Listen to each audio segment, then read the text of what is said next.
Assalamualaikum warahmatullahi wabarakatuh. Kali ini saya akan mempresentasikan aksi nyata disiplin positif oleh Sinta Carolina Herbianto, calon guru penggerak angkatan 11 dari SD Negeri 2 Bomerto, Kabupaten Wonosobo. Penyebaran pemahaman dan penerapan pengamalan budaya positif oleh Sinta Carolina Herbianto kepada Dewan Guru dan Kepala Sekolah di SD Negeri 2 Bomerto. Assalamualaikum warahmatullahi wabarakatuh. Bapak Kepala Sekolah SD Negeri 2, Bapak Arga Yuda Pratama yang saya hormati, Bapak Ibu Guru SD Negeri 2 Bomerto yang saya hormati, mohon maaf saya minta waktu Bapak Ibu semua yang harusnya bisa untuk istirahat atau mengerjakan administrasi kelas. Saya minta waktunya untuk mendampingi saya dalam penyebaran pemahaman dan penerapan pengamalan budaya positif untuk pemenuhan tugas modul 1.4 dari pelatihan program guru penggerak yang saya ikuti di angkatan 11. Pertama-tama marilah kita panjatkan puji syukur kepada Allah Subhanahu wa taala yang pada siang hari ini kita masih diberikan kesehatan untuk melaksanakan tugas kita sebagai pendidik di SD Negeri 2 Bomerto. Tak lupa sholawat serta salam kita sanjungkan kepada baginda kita Nabi Allah Muhammad SAW yang telah kita nantikan syafaatnya di dunia maupun di akhirat. Nah, Bapak Ibu semua, saya akan menyebarkan pemahaman dan menerangkan pengalaman saya selama saya belajar di modul 1.4 ini tentang budaya positif, di mana budaya positif itu banyak sekali materi-materi yang apabila kita terapkan di kehidupan kita sebagai seorang pendidik sangatlah bisa membuat kelas kita itu semakin kondusif dan menyenangkan dalam pembelajaran. Nah, kita mulai Bapak Ibu. Sebelumnya mari kita tonton video dulu. Oh ini malah. Nah, apa ini? Ini openingnya Bapak Ibu. Tak asik ya. Besok apabila Bu Farida, Bu Susanti dan Bu Nova ingin ikut program guru penggerak, sudah ada. Ini loh. Ya kalau misalnya besok dihapus bersama kalian.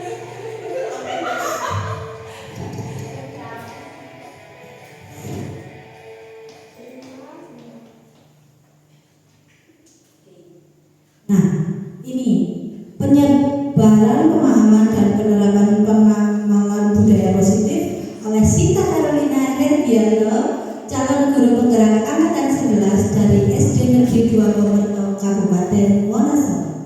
Sebelum kita melangkah untuk menjelajahi apa sih budaya positif itu, mari kita membuat kesepakatan kelas. Nah, saya menggunakan foto ini karena kita itu kan keluarga. Dalam melakukan apapun itu kegiatannya kita harus bersama-sama. Ya, bisa dibantu Bu Nova untuk menuliskan kesepakatan kelas. Monggo Bapak Ibu, siapa yang mau memberikan apa kesepakatan yang akan kita laksanakan selama mengikuti kegiatan ini? Pak Arifin, ayo mana dilaksanakan dengan tertib. Umur selesai tepat waktu bukan ya Bu ya, selesai tepat waktu. Ayo kita berusaha selesai tepat waktu. Itu Pak Kepala kelihatannya senang sekali nih Pak. Bahagia nih Pak. Mau terbang.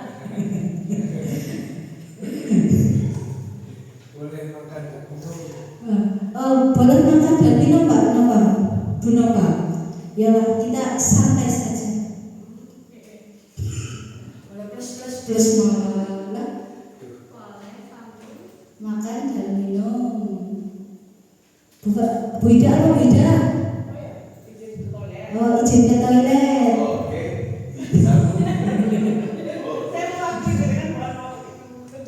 Berdua ya. Khusus, ayo, apa khusus? Jaga kebersihan. Oh iya, Pak Arifin. Makanya tambah melar sekali. Kenapa? Menjaga kebersihan. Dilarang ngebully. Saling menghargai, saling menghargai. Body shaming. Oh, body shaming. Sepertinya body kita 11-12 Pak.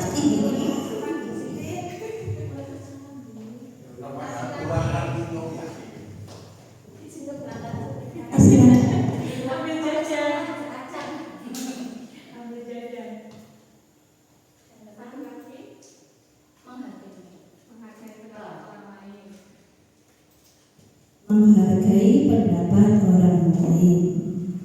Oke. Nah, kesepakatan kelas sudah kita buat. Tampilan, ya, tampilan ini. Tampilkan layar penuh. Tampilkan. Oke, terima kasih Bu Nova. Nah, tepuk tangan untuk Bu Nova yang telah membantu saya. Lanjut, kita langsung masuk ke materi. Konsep budaya positif ada 1, 2, 3, 4, 5, 6, 7, 8. Ada 8. Yang pertama, perubahan paradigma belajar. Yang kedua, disiplin positif. Yang ketiga, nilai-nilai kebajikan. Yang keempat, kebutuhan dasar manusia. Yang kelima, motivasi perilaku manusia. Yang keenam, posisi kontrol guru. Yang ketujuh, keyakinan kelas. Dan yang terakhir, segitiga restitusi. Lanjut. Nah, apa itu pembelajaran dengan paradigma baru? Pembelajaran dengan paradigma baru merupakan pembelajaran yang dirancang berdasarkan prinsip pembelajaran berdiferensiasi, sehingga siswa belajar sesuai kebutuhannya berdasarkan tahap perkembangan sesuai teori psikologi modern untuk mewujudkan profil belajar Pancasila. Nah, Bapak Ibu, seperti yang kita tahu ada 6 dimensi profil belajar Pancasila: beriman, bertakwa kepada Tuhan Yang Maha Esa dan berakhlak mulia, kebinekaan global, bergotong royong, kreatif, bernalar kritis dan mandiri. Nah, miskonsepsi tentang teori kontrol. Masih banyak kita temukan beberapa ilmu guru untuk mengontrol murid. Ilmu bahwa semua penguatan positif itu efektif dan bermanfaat. Ilusi bahwa kritik dan membuat rasa bersalah itu mampu menguatkan karakter. Ilusi bahwa orang dewasa itu berhak memaksa. Nah, inilah miskonsepsi yang sekarang masih sering terjadi di sekolah-sekolah yang ada, bahwa sebenarnya itu guru itu bukan ada itu untuk menuntut, tapi guru itu menuntun dengan memperhatikan bakat yang dimiliki anak dan kita membimbing sesuai kodrat alam dan juga kodrat zaman. Lanjut.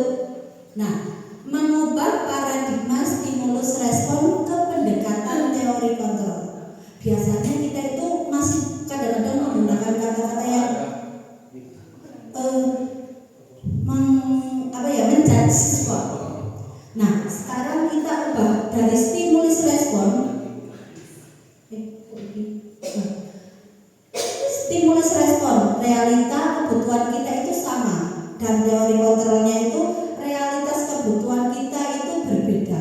Satu anak, yang satu dan yang lain pasti mempunyai bakat dan minat yang berbeda, tidak mesti sama. Terus semua orang melihat hal yang sama. Setiap orang memiliki gambaran yang berbeda. Kita mencoba mengubah orang agar berpandangan sama dengan kita. Kalau teori kontrol, kita harus memahami pandangan orang lain tentang dunia.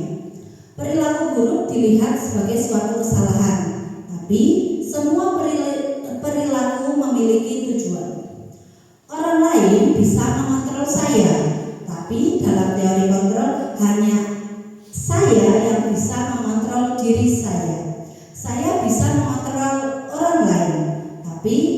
Anda tidak bisa mengontrol orang lain. Nah, ini yang sering kita lakukan itu mungkin kadang-kadang kita meminta anak didik kita, siswa kita itu untuk belajar seperti kita. Padahal dari segi usia dan pengalaman kan jelas berbeda. Terus pemaksaan adalah pada saat rujukan itu gagal. Pada teori kontrol, kolaborasi dan konsensus menciptakan pilihan-pilihan baru. Pada stimulus respon, model berpikir menang atau kalah, sedangkan pada teori kontrol, model berpikir menang-menang.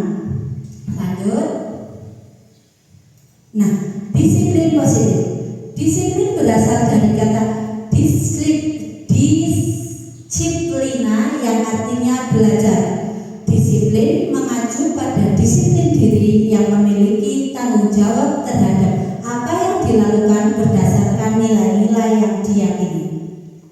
Disiplin positif merupakan salah satu cara penerapan disiplin yang bertujuan untuk menumbuh kembangkan kesadaran serta membudayakan murid tanpa imbalan, penghargaan, ancaman, atau hukuman. Sebagai pendidik, tujuan kita adalah menciptakan siswa yang memiliki disiplin diri sehingga mereka berperilaku mengacu pada nilai-nilai kebajikan universal dan memiliki motivasi intrinsik dalam perubahan perilaku ke arah yang lebih baik. Sebagai pendidik, tentunya kita menginginkan anak didik kita itu akan bisa menjadi sesuatu di masa depan atau menjadi pemimpin di masa depan. Lanjut.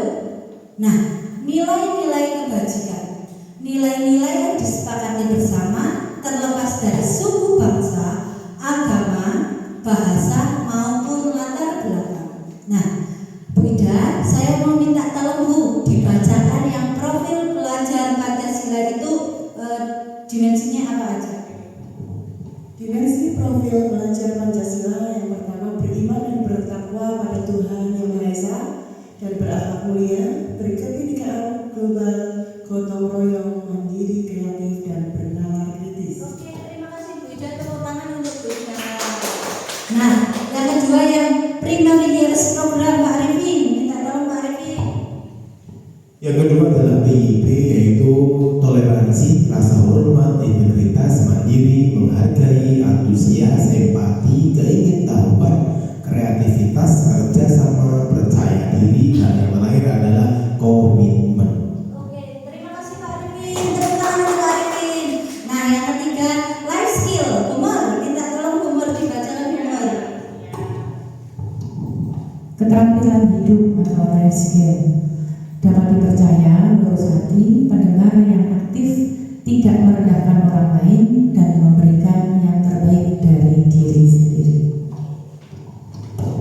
Terima kasih. Nah, inilah nilai-nilai kebajikan yang ada pada profil pelajar Pancasila IBO atau Primary Years Program dan keterampilan hidup. Lanjut, kebutuhan dasar manusia. Manusia pasti mempunyai kebutuhan dasar. Nah, apakah itu kebutuhan dasar manusia? Kebutuhan dasar manusia adalah sesuatu yang kita lakukan untuk mendapatkan apa yang kita inginkan. Seluruh tindakan yang kita lakukan memiliki tujuan tertentu dan semua usaha terbaik yang kita lakukan adalah dalam rangka agar kebutuhan dasar kita terpenuhi dengan baik. Nah, kebutuhan dasar manusia itu ada apa saja? Ini dia 5 kebutuhan dasar manusia. Yang pertama, bertahan hidup itu meliputi makanan, pakaian, tempat tinggal, keamanan, dan kesehatan. Yang kedua itu kasih sayang dan rasa diterima, meliputi rasa diterima, diperdulikan, berbagi, kerjasama, menjadi bagian dalam kelompok. Yang ketiga, penguasaan. Ada harga diri, keinginan untuk dianggap, memimpin, berprestasi, diakui dan didengar. Yang keempat, kebebasan, mandiri, memiliki pilihan, mencoba hal baru, mampu mengendalikan arah dirinya. Dan yang kelima atau yang terakhir adalah kesenangan, meliputi bermain, humor, antusiasme, dan tertawa. Nah, dari 5 kebutuhan dasar ini harus dimiliki oleh manusia. Nah, bagaimana kalau salah satu dari kelima kebutuhan manusia ini tidak didapatkan? Kira-kira bagaimana ya, Umur? Akan merasa kurang, ada yang kurang dalam diri kita. Betul, Bu. Ada yang merasa ada yang kurang. Bagaimana kita memiliki kebebasan, kita memiliki kesenangan, kasih sayang dan rasa diterima, penguasaan, tapi kita masih kesusahan dalam makanan, pakaian, tempat tinggal, bahkan keamanan. Itulah yang kita harus benar-benar peduli atau kita terapkan untuk anak didik kita. Mereka harus mendapatkan ini. Apabila makanan, pakaian, tempat tinggal itu berarti kan dari orang tua mereka. Dari sekolah kita memberikan rasa kasih sayang yang diterima. Jangan beda-bedakan. Nanti kayak Rama anak kelas 1 itu ya Bunda Pak, dia merasa dibedakan oleh teman-temannya karena dia itu spesial. Terus penguasaan. Nah, pada penguasaan ini apabila terlalu tinggi juga tidak baik karena ini bisa mengontrol teman-teman yang lain. Kebebasan harus dimiliki. Apabila ada anak yang tidak merasa bebas mengutarakan apa yang dia inginkan, dia ingin berpendapat apa, dia takut. Nah, ini yang sangat berbahaya. Terjadinya pasti akan bullying atau kekerasan. Kadang-kadang kita di sekolah tidak jauh dari kegiatan 3 dosa besar. Dan yang paling sering terjadi adalah bullying, entah itu dengan fisik ataupun verbal. Dan yang terakhir kesenangan. Anak-anak itu tidak akan lepas dari kodrat mereka sebagai seorang anak yang tentunya membutuhkan kesenangan dengan bermain, bercanda, gocek atau bahkan menjahili temannya itu pun dianggap sebagai kegiatan yang menyenangkan. Itu tidak bisa lepas dari kehidupan kita sehari-hari sebagai seorang pendidik. Nah, motivasi perilaku manusia. Sebagai manusia itu kadang-kadang pasti memiliki motivasi untuk melakukan ini, untuk menghindari ketidaknyamanan atau hukuman. Itu termasuknya motivasi ekstrinsik dari luar. Dan untuk mendapatkan imbalan atau penghargaan dari orang lain. Ini yang masih sering terjadi di sekitar kita. Seorang siswa itu misalnya tidak mengerjakan PR. Nah, untuk menghindari hukuman, dia bilang sama ibu, "Bu, aku tidak usah berangkat, aku sakit," padahal sehat. Nah, ini kan untuk menghindari ketidaknyamanan atau hukuman. Terus untuk mendapatkan imbalan atau penghargaan dari orang lain. Tapi kita tidak lepas dari penghargaan ya. Untuk kita ibaratnya memberikan motivasi kepada anak, pastikan membuat anak itu bangga. Oh Mas Yafa pintar, terus Mbak Aisyah cerdas sekali ya. Anak itu pasti akan mempunyai rasa bangga. Nah, motivasi perilaku manusia yang harus kita terapkan dari diri kita sebagai seorang pendidik adalah untuk menjadi orang yang mereka inginkan dan menghargai diri sendiri dengan nilai-nilai yang dipercaya. Maaf, ini ada salah ketik. Nah, inilah motivasi yang harus kita munculkan, motivasi intrinsik dari dalam diri kita sendiri. Lanjut. Nah, bab berikutnya adalah motivasi perilaku manusia. Ada 3, hukuman, konsekuensi, dan restitusi. Hukuman terjadi tidak terencana atau tiba-tiba. Siswa tidak tahu apa yang akan terjadi atau tidak dilibatkan. Bersifat satu arah, hanya guru bersifat satu arah, hanya dari guru. Siswa tidak diberikan hak untuk memberikan pendapat. Terus biasanya hukuman itu berupa hukuman baik fisik ataupun psikis. Bisa lewat hukuman kamu push up atau juga dengan melontarkan kata-kata yang kasar atau tidak pantas. Yang kedua, konsekuensi. Itu terencana atau disepakati sesuai peraturan. Siswa tetap dibuat tidak nyaman dengan konsekuensi ini. Terus sikap guru selalu memonitor siswa. Dan yang ketiga adalah restitusi. Perubahan menciptakan kondisi bagi siswa untuk memperbaiki kesalahan. Proses kolaboratif yang mengajarkan siswa untuk mencari solusi sendiri. Nah, dari 3 hukuman, konsekuensi atau restitusi ini yang masih sering kita jumpai apa ya Bapak Ibu? Hukuman. Kenapa ya Pak Rekan masih sering menjumpai hukuman? Pakai min atau tidak Pak? Ya. Bagaimana Pak? Terlepas ya Pak dari kegiatan kita sehari-hari sebagai seorang pendidik ya Pak. Ya, betul. Kenapa ya Pak? Kok bisa seperti itu Pak? Kira-kira Pak? Ya karena guru-guru belum banyak yang menjadi guru penggerak. Oh gitu ya Pak. Berarti guru penggerak itu lumayan ya Pak. Oh ya, menambah pengetahuan Bapak Ibu. Nah, hukuman masih banyak kita jumpai guru-guru atau pendidik kita, teman-teman kita itu menggunakan hukuman. Terus membuat anak itu merasa, oh iya, aku bersalah. Malah nanti misalnya aku nggak marah PR, aku disuruh garap 10 kali, makanya nggak usah berangkat aja, alasannya sakit.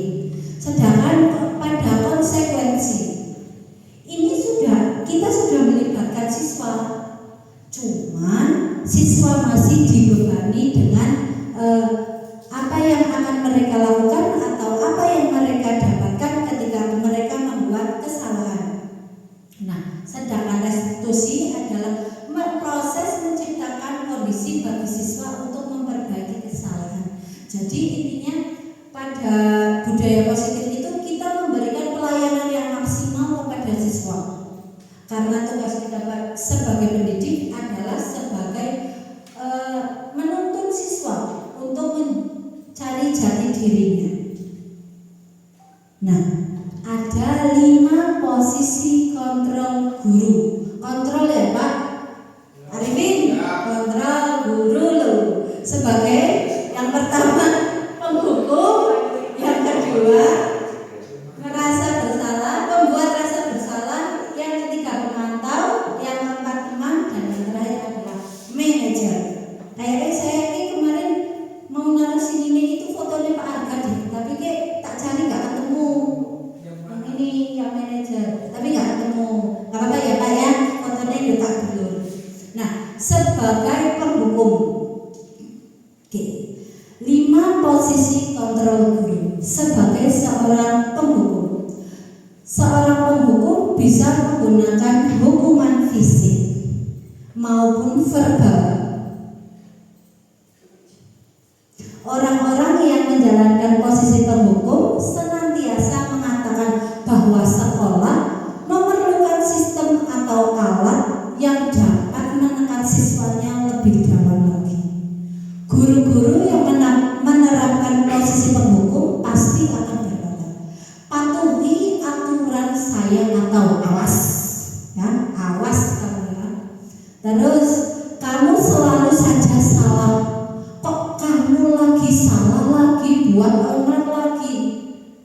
Terus pasti selalu yang terakhir selesai. Kenapa sih mengerjakan lelet banget? Biasanya kan seperti itu. Guru seperti ini senantiasa percaya hanya ada satu cara agar pembelajaran bisa berhasil, yaitu sesuai cara dia mengajar.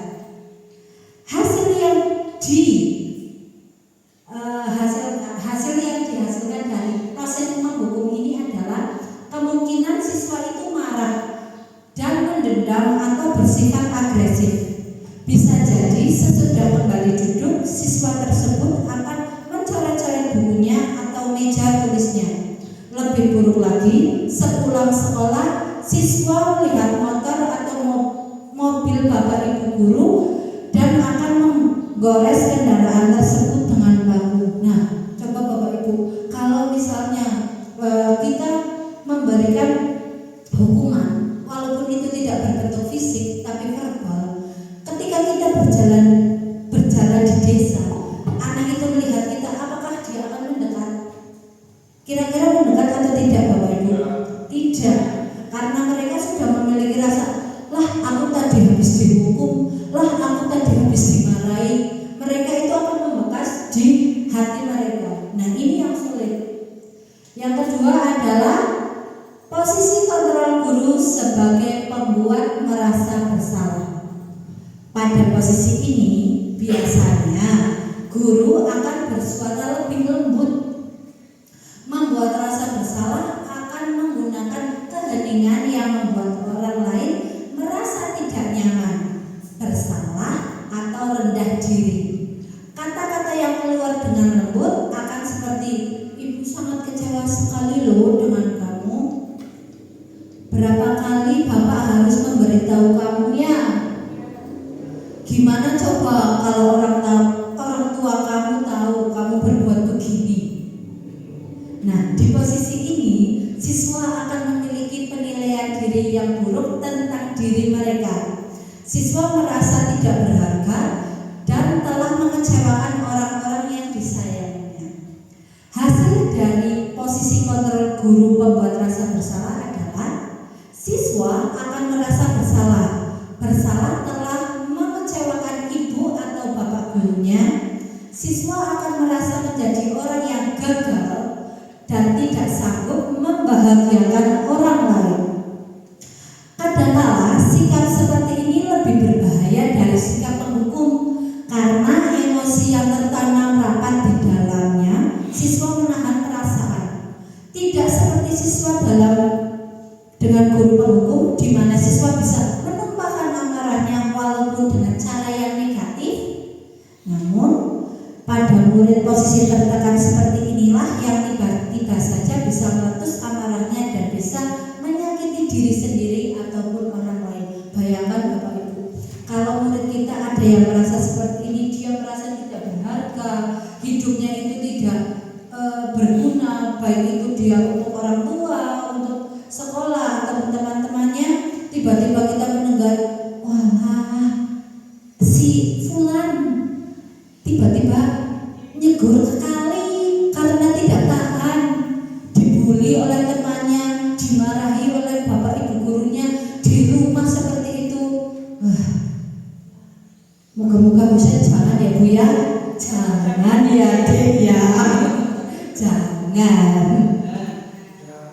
Yang ketiga, sebagai teman, guru pada posisi ini tidak akan menyakiti murid, namun akan tetap berupaya mengontrol siswanya melalui persuasi.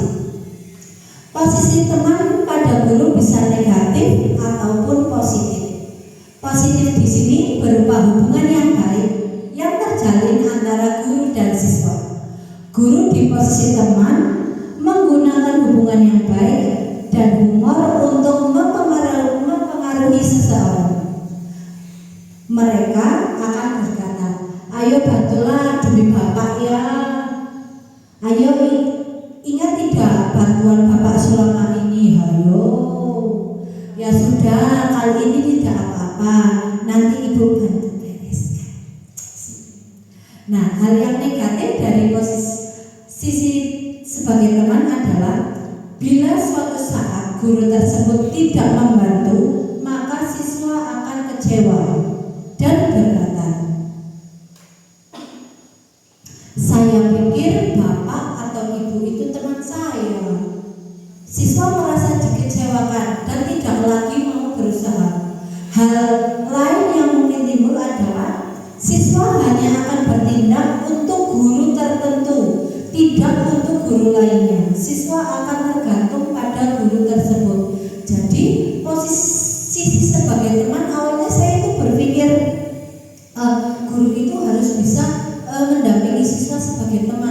harus bisa mendekatkan diri. Namun pada posisi kontrol seperti ini juga tidak bisa dibetulkan secara 100% Bapak Ibu. Karena ketika mungkin nanti dia dibina atau naik kelas, berarti kan gurunya ganti. Nah, dia tidak mau mendengarkan guru yang menjadi wali kelasnya sekarang. Itu kan kasihan. Lanjut.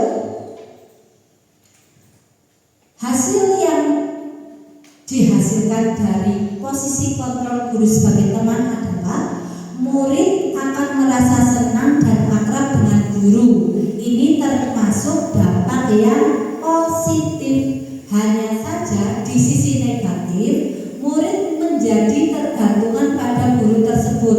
Bila ada masalah, dia merasa bisa mengandalkan guru tersebut untuk membantunya. Akibat lain dari posisi teman akan berbuat sesuatu bila yang menyuruh adalah guru tersebut dan belum tentu berlaku yang sama dengan guru atau orang lain. Nah, posisi kontrol guru yang selanjutnya adalah sebagai pemantau. Memantau berarti mengawasi. Pada saat kita mengawasi, kita bertanggung jawab atas perilaku orang-orang yang kita awasi. Posisi pemantau berdasarkan pada peraturan-peraturan dan konsekuensi. Dengan menggunakan sanksi atau konsekuensi, kita dapat memisahkan hubungan pribadi kita dengan siswa sebagai seorang yang menjalankan posisi pemantau. Pertanyaan yang diajukan sebagai pemantau adalah peraturannya apa?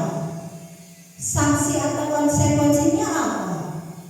Seorang pemantau sangat mengandalkan perhitungan, catatan, data yang didapat digunakan sebagai bukti atas perilaku seseorang. Posisi ini menggunakan stiker, slip, catatan, daftar cek. Posisi pemantau sendiri berawal dari teori stimulus respon yang menunjukkan tanggung jawab guru dalam mengontrol siswa. Yang dihasilkan adalah siswa memahami konsekuensi yang harus dijalankan karena telah melanggar salah satu peraturan sekolah. Guru tidak menunjukkan suatu emosi yang berlebihan, menjadi marah atau membuat rasa bersalah. Siswa tetap dibuat tidak nyaman, yaitu harus tinggal kelas pada waktu jam istirahat dan mengerjakan tugas. Contoh, guru tetap harus memantau siswa pada saat mengerjakan tugas di jam istirahat karena siswa tidak bisa ditinggal sendirian. Karena guru tersebut takut apabila ditinggal, siswa tersebut akan keluar tidak mengerjakan tugas yang diberikan. Nah, posisi kontrol guru yang terakhir adalah sebagai seorang manajer, di mana manajer adalah posisi di mana guru berbuat sesuatu bersama dengan siswa, mempersilahkan siswa mempertanggungjawabkan perilakunya, mendukung siswa agar dapat menemukan solusi atas permasalahannya sendiri. Seorang manajer telah memiliki keterampilan di posisi teman maupun pemantau, dan dengan demikian bisa jadi di waktu-waktu tertentu kembali kepada kedua posisi tersebut bila diperlukan. Namun, bila kita menginginkan siswa-siswa kita menjadi manusia yang merdeka, mandiri dan bertanggung jawab, maka kita perlu mengacu kepada restitusi yang dapat menjadikan siswa kita sebagai seorang manajer bagi dirinya sendiri. Intinya kita membuat siswa itu merasa harus bisa mengontrol dirinya sendiri. Dia tidak dikontrol oleh orang lain. Pada posisi manajer, siswa diajak untuk menganalisis kebutuhan dirinya maupun kebutuhan orang lain. Di sini penekanan bukan pada kemampuan membuat konsekuensi, namun dapat berkolaborasi dengan siswa bagaimana memperbaiki kesalahan yang ada. sebagai seorang manajer pasti akan berkata, apa yang kita yakini ini akan kembali kepada keyakinan kelas yang sudah dibuat pada awal tahun. Terus, apakah kamu meyakininya? Pasti siswa akan merasa, ya saya meyakininya karena saya sudah membuat keyakinan pada awal tahun pembelajaran.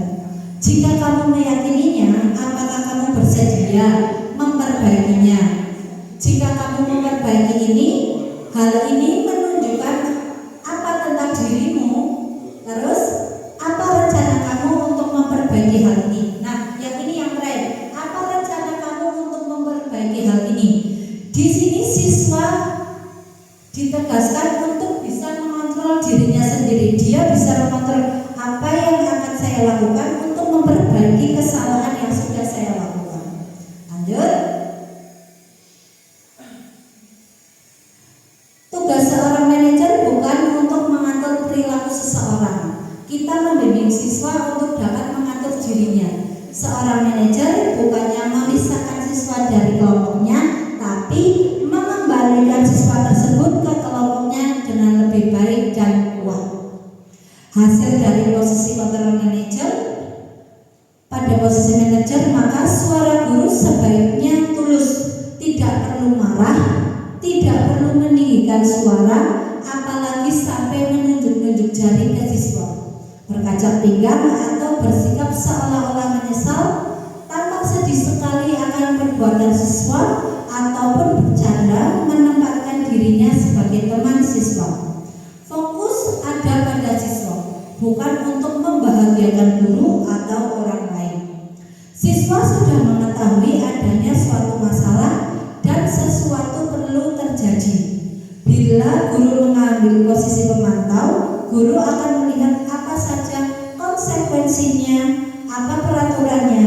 Namun pada posisi manajer, guru akan mengembalikan tanggung jawab pada siswa untuk mencari jalan keluar permasalahannya, tapi tentu dengan bimbingan dari guru itu sendiri. Nah, ada contoh penerapan 5 posisi kontrol guru. Sebuah kasus, siswa tidak memakai atribut dengan lengkap saat upacara. Pada posisi penghukum, guru itu akan berkata, hormat pada bendera selama 1 jam. Kira-kira anak bagaimana ini? Bapak Ibu kalau disuruh Bapak Ibu gurunya hormat selama 1 jam, kasihan kan? Terus sebagai pembuat rasa bersalah, berapa kali sih Bapak Ibu harus memberitahu kamu, tapi kamu selalu membuat Bapak atau Ibu kecewa? Lanjut. Pada posisi teman, ayo dong ikuti aturan sekolah, tolong bantu Bapak Ibu sekali ini ya. Ya sudah, tidak apa-apa, lain kali jangan berbuat seperti ini lagi ya. Ini adalah sebagai teman. Sedangkan kamu sadar telah melanggar peraturan sekolah, kamu tahu konsekuensinya. Setelah upacara, kamu pergi ke operasi ya dan beli atributnya, jangan diulangi lagi. Itu sebagai pemantau. Nah, yang terakhir adalah sebagai manajer. Apa kamu tahu kesalahan kamu? Kira-kira bagaimana kamu memperbaiki kesalahan kamu? Baik Bapak Ibu. Nah, ice breaking. Dari tadi kayaknya Bu Susati sudah ngantuk. Bu Sus, Bu, halo. Kita akan bermain sambung kata. Bapak Ibu dimohon untuk berdiri.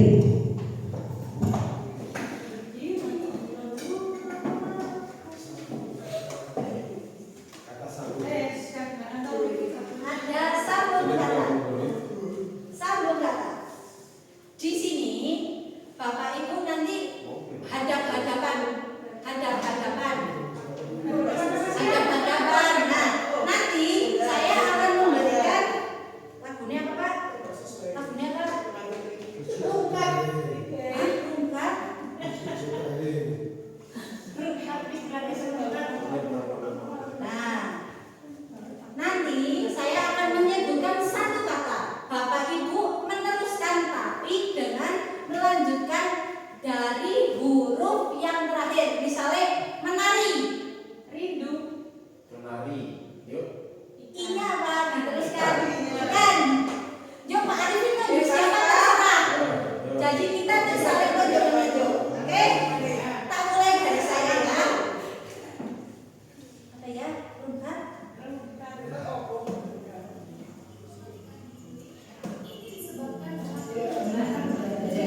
1, 2, 3. Cepat.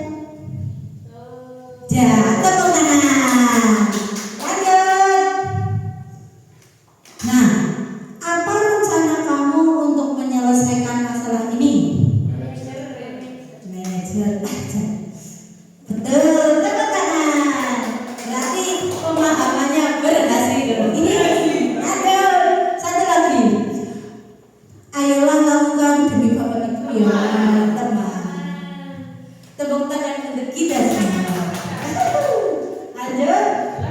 Nah, keyakinan kelas. Siapa ini? Nah, mengapa keyakinan kelas bukan peraturan kelas? Kenapa Pak Arga? Kenapa keyakinan kelas bukan peraturan kelas? Oh, keyakinan. Oke, betul. Tepuk tangan untuk Bapak Arga Ridho.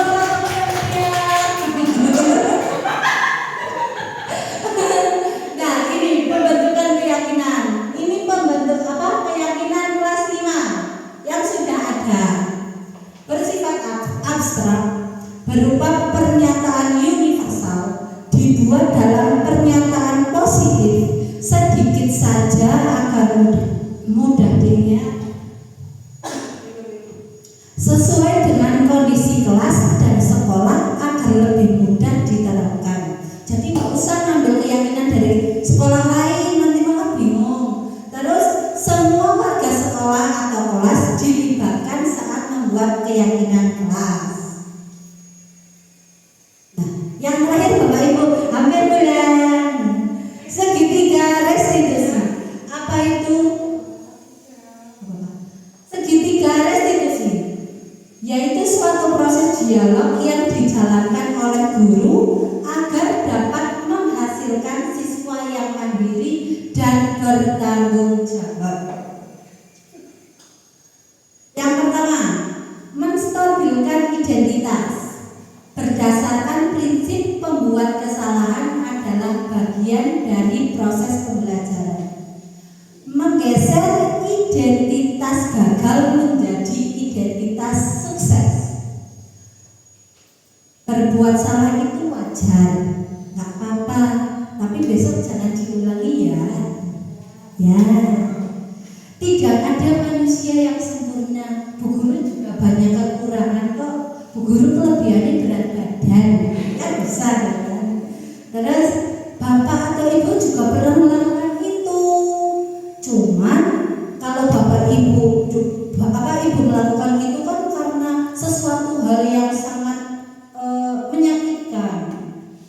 Kamu berhak merasa begitu loh. Kalau dileceh kamu nggak merasa sakit hati malah bahaya ya beda, malah bahaya.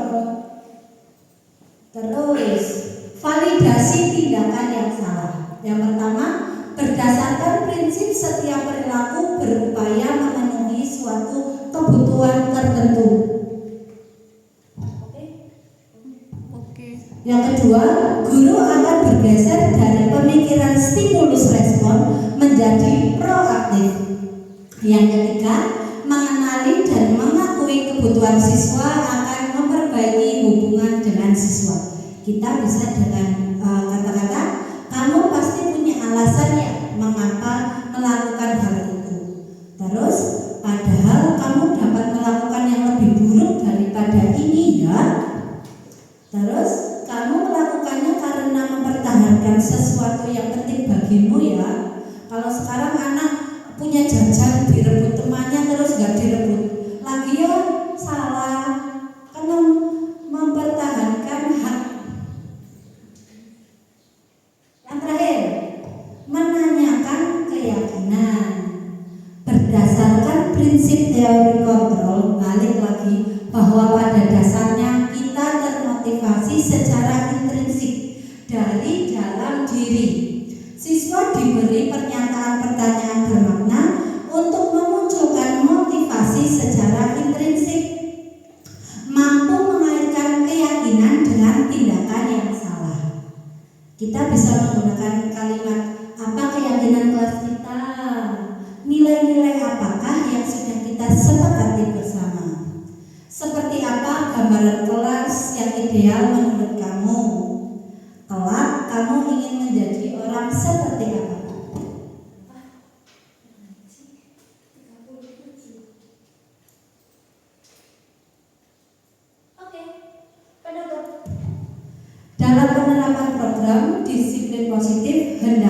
guru memiliki standar kepribadian profesional dan sosial yang baik, di mana guru mampu merefleksikan dirinya dalam posisi kontrol saat ini.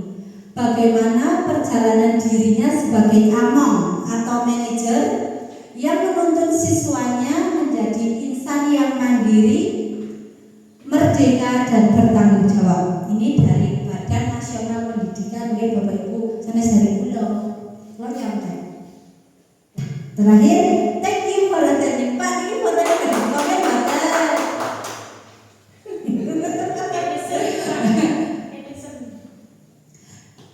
Baik Bapak Ibu semua, terima kasih sudah menghadiri undangan saya untuk pemaparan budaya positif yang telah saya pelajari selama saya mengikuti program guru penggerak. Terima kasih atas waktunya. Saya akhiri. Wassalamualaikum warahmatullahi wabarakatuh.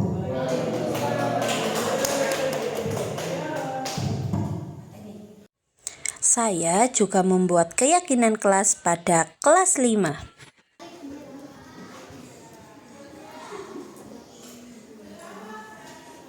Assalamualaikum warahmatullahi wabarakatuh.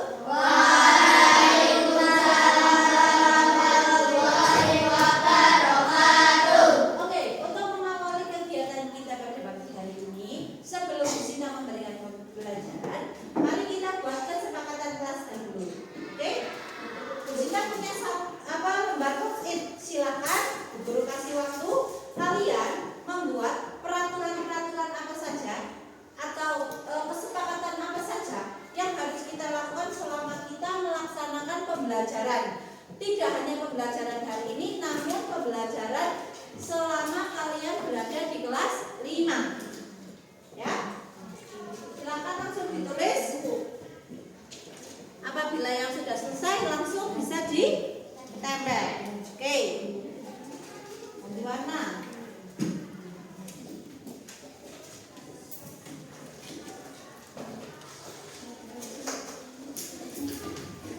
Ya.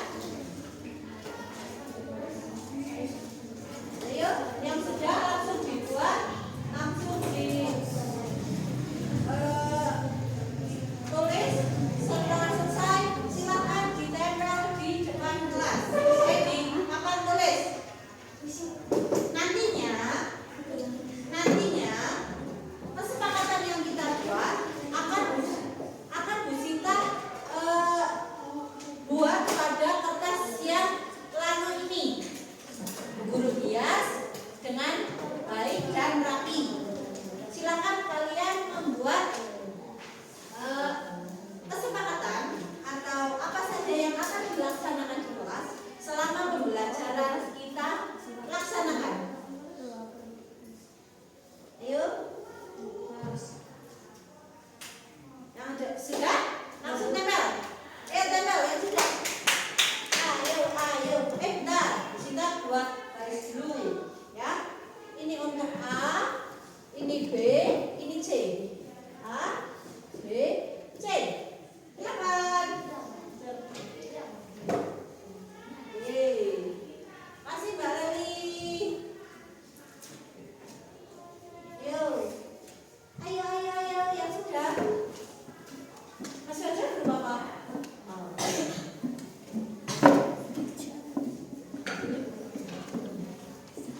Oke, dari grup C udah ada Mbak Bila.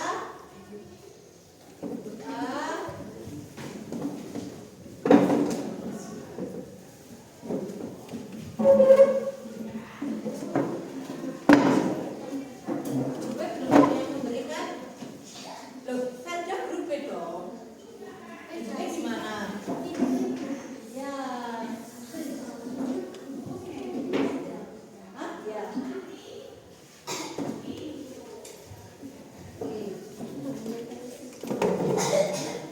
Ayo. Sudah semua? Oke, makanya.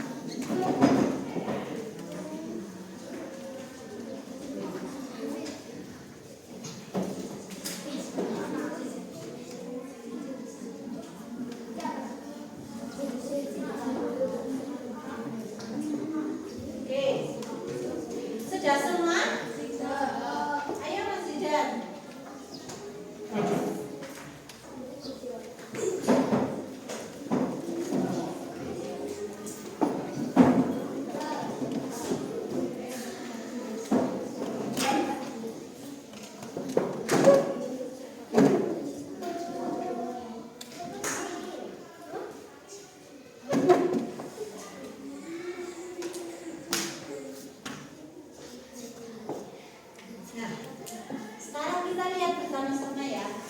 Setiap hari Senin harus memakai pakaian lengkap. Tidak boleh bermain bola di kelas. Nah, ini mari kita kelompokkan. Kalau kalian harus menghafalkan banyak sekali peraturan atau apa yang harus dilakukan dengan kata-kata yang panjang, lebar, kali tinggi, kira-kira mudah diingat gak sih? Nah, kalau setiap hari Senin harus memakai pakaian lengkap, itu termasuk dalam aturan apa? Sekolah tentang pakaian. Ya, kalau pakaian berarti tentang disiplin. Disiplin. Apakah disiplin itu hanya dari pakaian? Tidak. Berarti ini disiplin ya. Disiplin. Oke, ini guru masukkan disiplin. Tidak boleh bermain bola di kelas. Ini termasuk aturan menghargai orang lain. Betul. Menghormati orang lain.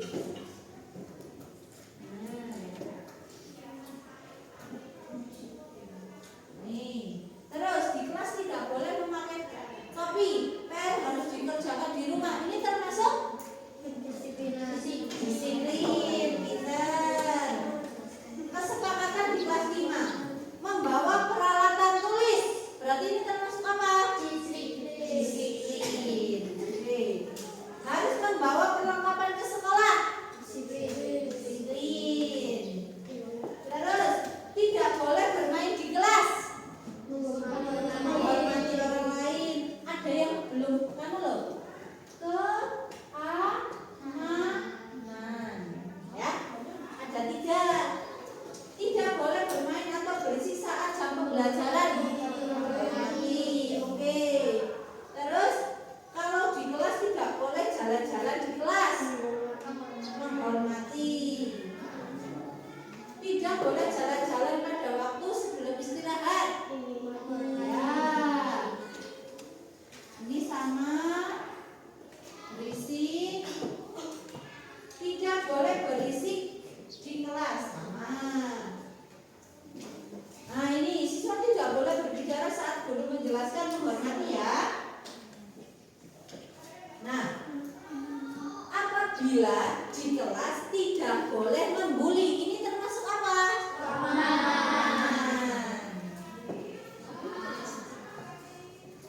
Nah, dilarang membawa benda tajam ke sekolah. Ini apa?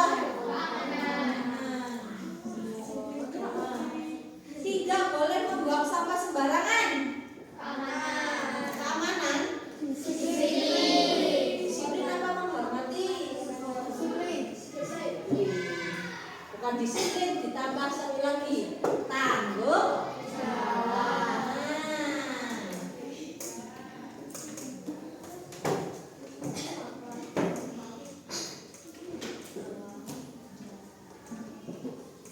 Tidak boleh menggunakan pakaian yang salah ke sekolah. Disiplin. Tidak membuli teman.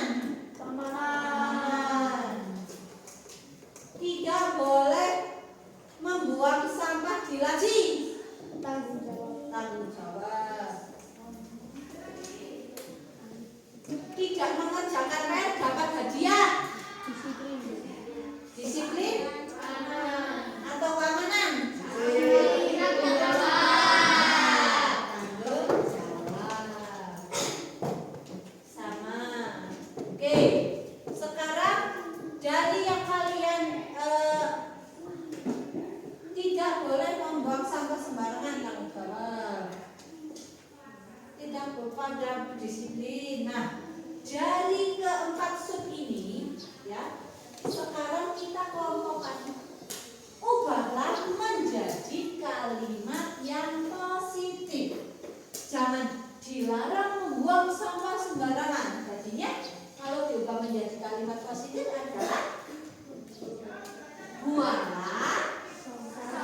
disepakati.